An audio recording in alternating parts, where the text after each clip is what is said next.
luno lwe lugero lwaffe olwaleero.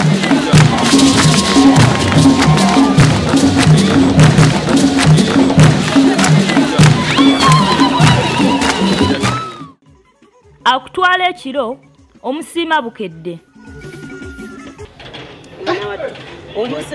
Kubanga nange nazze naku bbiri kati ennaku nga bbiri nga ndi nayo kyayite mugendera muggwe ekola etalimu mulembe kazije bangu wano setulije bannange naye nsanyuse.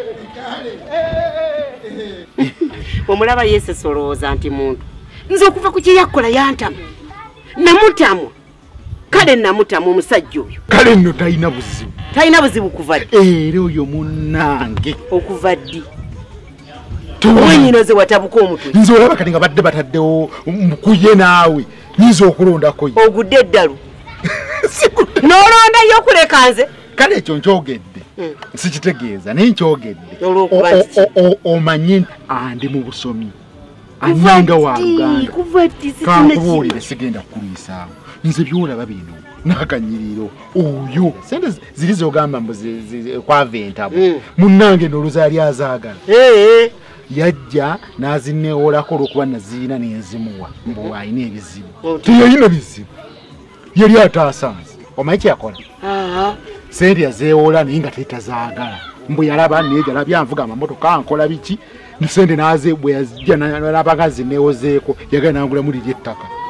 lino lyenzigyeko obugagga lino dini eno gye wasimba yonna ebimera biki byonna bitooke emmwanyi katonda n'agula ettaka eryo mu mannya gange oyo omusajja oyo n'agamba kasooke kimalewo ntuuse ku nkomo walimpeera ampita ngende muteera akaka ntuuka n'aliisa abasajja abakulu n'abagamba omwana oyo abadde n'abiki biki naye nze kye nakola n'abanyonnyola tize naye tazeetaaga naawe mmanyira amazima nampa ettaka era nsimbeko nemwanyi yanoga bunozi kwekwongerako ebyo ebirala siba zijja obugagga mbadde sigambanga ntidde n'okutya owange akutwala ekiro omusiima bukedde Akutwala ekiro omusiima bukedde. Amakulu gali nti omuntu ayinza okukolera ekintu n'otakisiimirawo mu budde obwo naye akabanga bwe kayitawo n'olyoka olaba nti kyalina omugaso era n'omusiima. Olwo lwe lubadde olugero lwaffe olwaleero.